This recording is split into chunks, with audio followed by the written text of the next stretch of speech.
जय सकट चौथ माता। देखिए, सकट चौथ की ये बहुत ही सरल पूजा वीडियो मैं आपसे शेयर करने वाली हूँ। तो सकट चौथ का व्रत मास के कृष्ण पक्ष की चतुर्थी तिथि को रखा जाता है और यह पावन दिन माता पार्वती के नंदन श्री गणेश जी को समर्पित किया जाता है।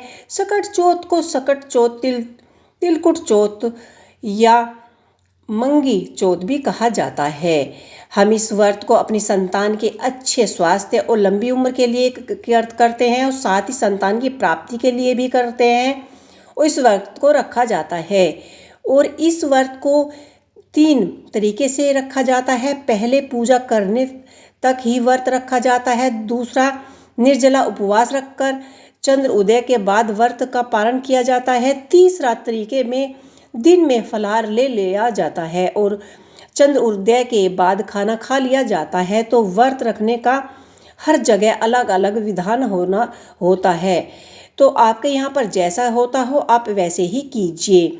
हमने यहाँ पर एक चौकी लगा ली है, उसके ऊपर हमने लाल पीले रंग का वस्त्र हमने बिछा लिया है। अब देखिए, गणेश जी की पूजा में दूबा घास का विशेष महत्व होता है। तो यहाँ पर मैं दूबा घास का आसन दे रही हूँ और हमें यहाँ पर कलश स्थापना करनी है। तो हम यहाँ पर कलश स्थापना कर लेंगे और गणेश जी की स्थापना हमने कर ली है।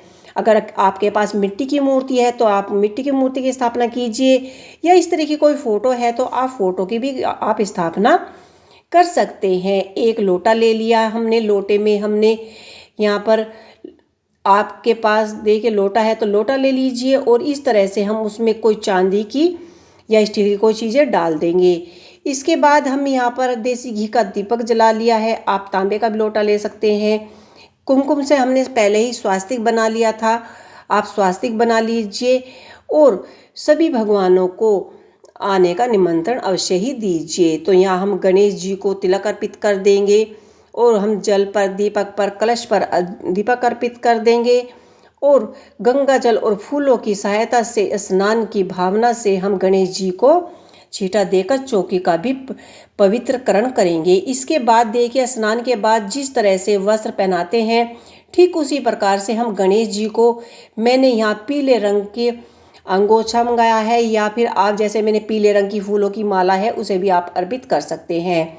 कच्चे सूत भी आप अर्पित कर सकते हैं और जनेऊ भी आप अर्पित कर सकते हैं। तो गणेश जी के हिस्से कमलों को हम चंदन रोली टीका करेंगे और गणेश जी के वाहन मूषक, कथा पुस्तक और दीप आदि को सभी को हम यहाँ पर टीका अर्पित कर देंगे। मौसम के जो फल हैं हम फल अर्पित कर देंगे। रोली कुमकुम सिंदूर से हम यहाँ तिलक करेंगे और कलावा अर्पित कर देंगे।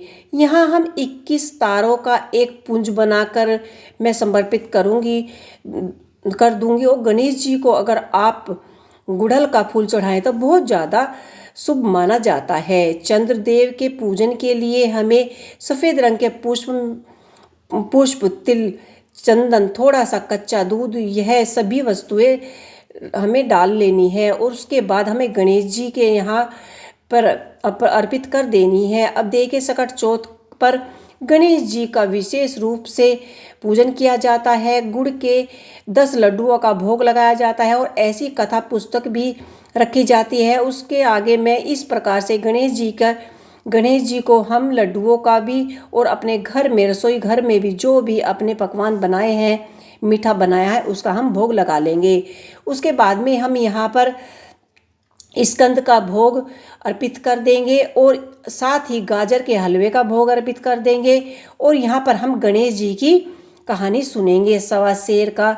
और हमारे यहाँ जो भी है वह तिलकुट का बकरा बनाया, जो हमने तिलकुट का बकरा बनाया है उसको भी टीका अर्पित करेंगे, फूल पुष्प अर्पित करेंगे और कलावा अर्पित करेंगे और पूरी श्रद्धा भावना से अपने पुत्र की लंबी आयु के लिए हम गणेश जी की आरती कर कथा सुनेंगे।